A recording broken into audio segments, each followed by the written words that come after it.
Какво е това, бе, брат? Ко намери, бе, Коста?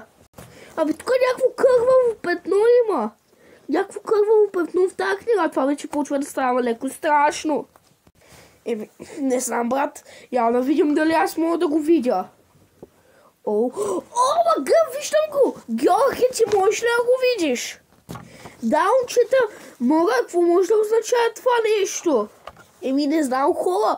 Според вас тази книга може да е обладана. Нали спомняте се, че го намерих преди няколко дни на улицата? Аз не си спомням по-точно. Да, защото не си бил там. Аз самичък го намерих и се обадих на Коста. Първо бяхме двамата, после те извикахме тебе. Да, нека да разгледам какво още има в книгата. Нещо да ли пише. Така. Моля ви, изхвърлете книгата. Какво пише тук? Чакай, има ли още някакво кърваво петно? Я да видим. Има още едно кърваво петно. Мале, гати книгата, братле.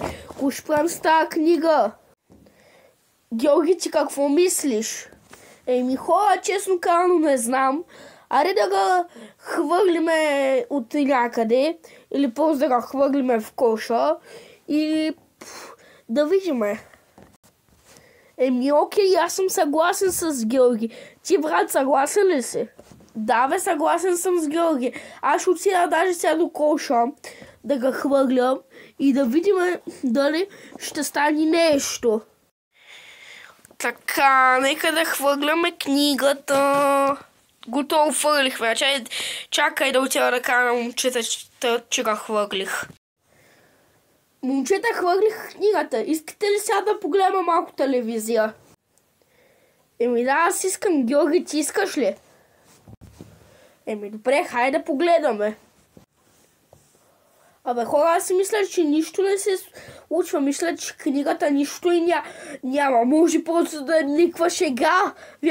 Вие мислите ли нещо по въпрос? Не, аз не мисля. Аз мисля, че е някаква шега. Да продължим да си гледаме филма. Георги, ти съгласен ли си? Да, хайде си продължим да гледаме филма. Лагазариме тази книга, получи да не се занимаваме с нея. Хора, съгласни ли сте? Коста, съгласен ли си?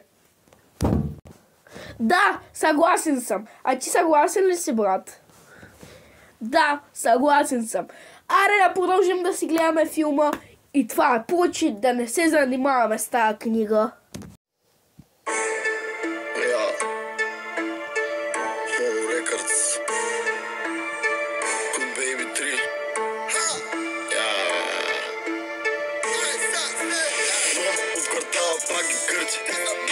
От севера газето много дърти. Тръгне във всяка чалга, рапъра се сърди. Стой на пейката, we get money. Имаш Джако Бел, имаш трипомат. Ще те правим дипломат, уличната дипломат. И мой да не си чел, ма да имаш клиентел. Твоя бимър ще е бел и мой да му сложиш мат.